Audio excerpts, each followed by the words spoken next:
Good morning all students. हम आप लोग को कल इन्फेक्शन में बताए हुए थे आपको बैक्टीरिया कितने तरह का होता है इसके बारे में हम आपको बता चुके थे। अब आया वायरस। तो वायरस क्या होता है? यह जीवाणु की तुलना में अत्यधिक सूक्ष्म जीव होते हैं। वायरस जो होता है वो बैक्टीरिया से भी छोटा होता है और तथा स्वतंत्र अवस्था में यह निर्जीव तथा सजीव जीवों के संपर्क में आने से इनमें जैविक क्रियाएं प्रारंभ हो जाती है। ये वायरस का एक अलग ही कैरेक्टर है कि वो जब वायरस मतलब कि बाहर रहता है, सजीव चीज़ों से दूर रहता है, तो वहाँ पे वो एक निर्जीव के समान रहता है। वायरस निर्जीव रूप में रहता है, पर जैसे ही वो किसी सजीव वस्तु, सजीव चीज़ के संपर्क में जाता है तो उसमें जैविक क्रियाएं, यानी वो एक सजीव की तरह वो भी बिहेव करने, सजीव चीज़ों के संपर्क में आने से वो भी सजीव की तरह बिहेव करने लगता है। ठीक है। फिर है विषाणु का वर्गीकरण निम्न प्रकार में बांटा गया है। विषाणु का वर्गीकरण निम्न प्रकार से हुआ है। फर्स्ट है एक है डीएनए वायरस, दूसरा है आरएनए वायरस। डीएनए वायरस वो होगा जिसमें डीएनए प्रेजेंट होगा, आरएनए वायरस में आरएनए प्रेजेंट होगा। ठीक है। यूनिसेलुलर सेल में पढ़ाई होता है जो कि आप लोगों को नहीं पढ़ना है, फिर भी यूनिसेलुलर में कुछ ऐसे सेल भी होते हैं। यूनिसेलुलर का मतलब एक कोशिकीय ऑर्गेनिज्म जो होते हैं, जीव होते हैं, एक कोशिकीय जीव जो सिर्फ एक ही कोशिका से बनते हैं, उसको हम यूनिसेलुलर इंग्लिश में बोलते हैं और एक कोशिकीय जीव हिंदी में बोलते हैं। तो वैसे ही ये बैक्टीरिया, वायरस, फंगस, प्रोटोजोआ ये सब यूनिसेलुलर होते हैं, यानी एक कोशिकीय जीव होते हैं। ठीक है। तो बहुत सारे यूनिसेलुलर में कुछ ऐसे जीव होते हैं जिसमें डीएनए प्रेजेंट होते हैं और किसी में डीएनए की जगह आरएनए होते हैं। ठीक है। जैसे हम लोग में डीएनए भी होते हैं, आरएनए भी होते हैं। तो जेनेटिक मटेरियल जो होता है हमारे बॉडी में वो डीएनए होता है। हम लोग में आरएनए जेनेटिक मटेरियल नहीं होता है, जिसको हम आनुवांशिक पदार्थ भी कहते हैं। तो वही है, वायरस दो तरह का होता है, एक डीएनए वायरस होता है, एक आरएनए वायरस होता है। ठीक है।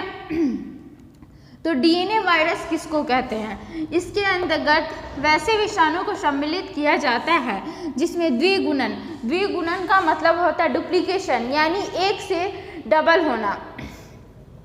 डीएनए का मतलब हमारे बॉडी में भी डीएनए का डुप्लीकेशन होता है, तो हर एक सेल यूनिसेलुलर भी क्यों ना हो तो उसमें भी डीएनए का डुप्लीकेशन होता है, डीएनए का द्विगुणन होता है। एक से दो डीएनए का बनता है यूनिसेलुलर में, यानी एक कोशिकीय जीव में भी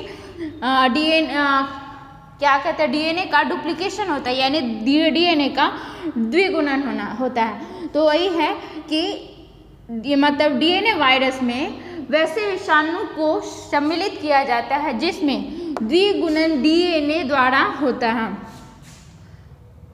द्विगुणन डीएनए द्वारा होता है, मतलब कि इसमें डीएनए के द्वारा ही डुप्लीकेशन होता है। ठीक है।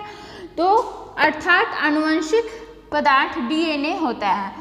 तो इसमें डीएनए वायरस में इसका आनुवंशिक यानी जेनेटिक मटेरियल जो होता है वो डीएनए होता है, उसको हम डीएनए वायरस कहते हैं। जिसमें आनुवंशिक पदार्थ डीएनए हो उसको हम डीएनए वायरस कहेंगे। और वैसे वायरस जिसमें आनुवंशिक पदार्थ वो हो आपको आरएनए यानी राइबो न्यूक्लिक एसिड। डीएनए का फुल फॉर्म होता है डीऑक्सीराइबो न्यूक्लिक एसिड और आरएनए का फुल फॉर्म होता है राइबो न्यूक्लिक एसिड। यहाँ पे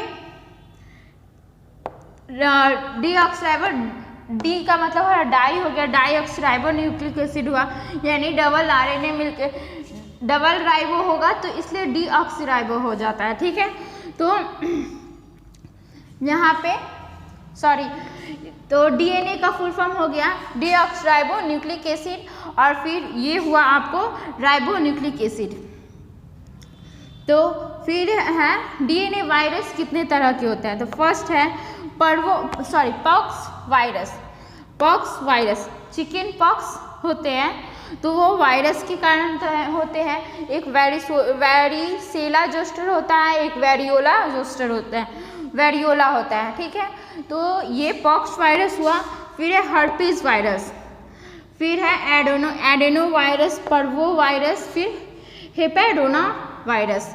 ये डीएनए वायरस 5 तरह के होते हैं। कौन कौन हुए, pox virus, herpes virus, adeno virus, पर्वो वायरस और हेपेडोना वायरस। फिर है उसके बाद आरएनए वायरस। आरएनए वायरस किसे कहते हैं, इसके अंतर्गत वैसे विषाणु को सम्मिलित किया जाता है जिनमें आनुवंशिक पदार्थ आरएनए यानी राइबो न्यूक्लिक एसिड होता है, उसको हम कहते हैं आरएनए वायरस। आरएनए वायरस भी 5 तरह का होता है। एक है पिकोरना विरिडी, सेकेंड में है ऑर्थोमिक्स विरिडी, फिर थर्ड में हुआ फ्लेवी वायरस, फोर्थ में है कोरोना वायरस और फिफ्थ में है रिट्रो वायरस। तो ये आपको वायरस का हुआ। अब इसके बाद है आप प्रोटोजोआ क्या होता है और प्रोटोजोआ कितने प्रकार के होते हैं।